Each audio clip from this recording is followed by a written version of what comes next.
Picture this scene for a second. It's twilight, that specific time between day and night where things get a little blurry. You've got a young guy, barely an adult, walking down a street he probably shouldn't be on. He's drifting toward a specific corner, and there's a woman waiting there. She's dressed to catch the eye, she's loud, and she's got this trap perfectly set. It sounds like the opening scene of a noir film or a modern crime thriller. But what you're describing is actually one of the most ancient warnings in history. It's the setup for a massive metaphorical showdown found in the book of Proverbs. Exactly.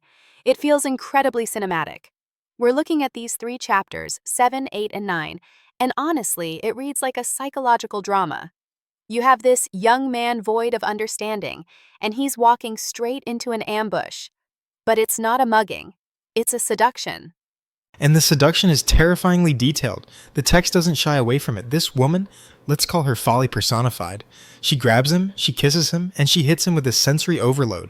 She talks about Egyptian linens, perfumes like myrrh and cinnamon.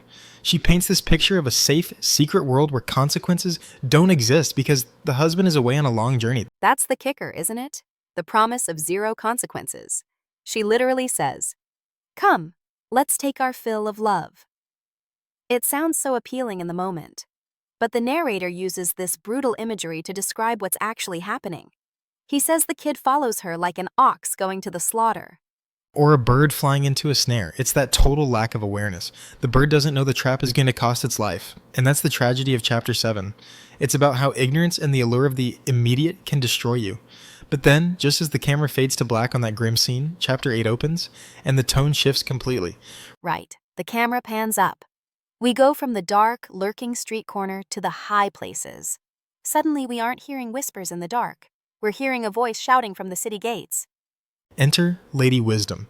And the contrast couldn't be sharper. While Folly is sneaking around in the dark, Wisdom is out in the open, standing where the paths meet, practically begging people to listen.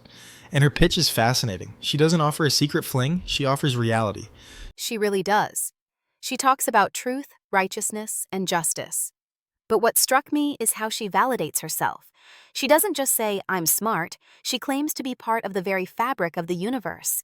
That section is poetic gold. She says, "The Lord possessed me in the beginning.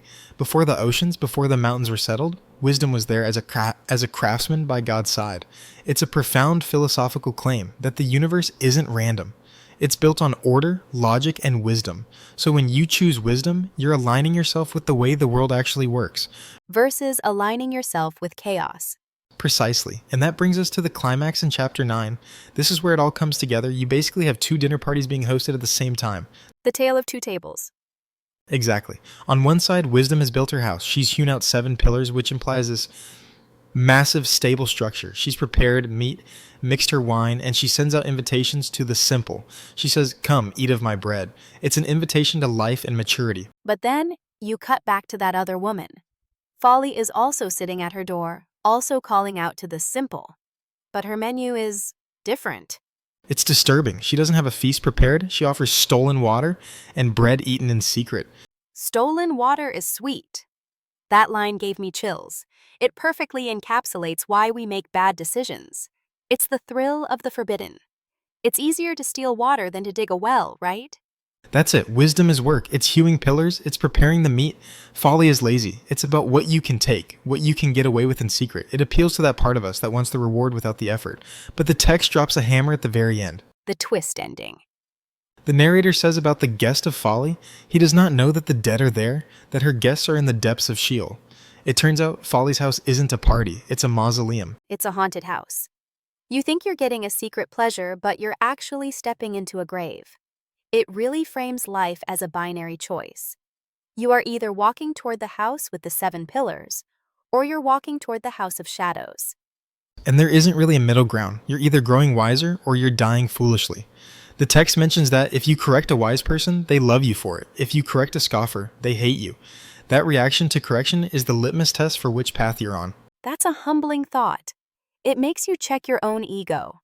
When life offers you stolen water, the easy way out, the secret thrill, do you take it? Or do you do the hard work of walking up the hill to wisdom's house? It's the ultimate question. The invitations are out, both voices are calling. The only question left is, which table are you going to sit at? A heavy question to leave us with. We'll let that simmer. Thanks for listening. If you have been blessed by this, please like, subscribe, and share this joy with others. God bless.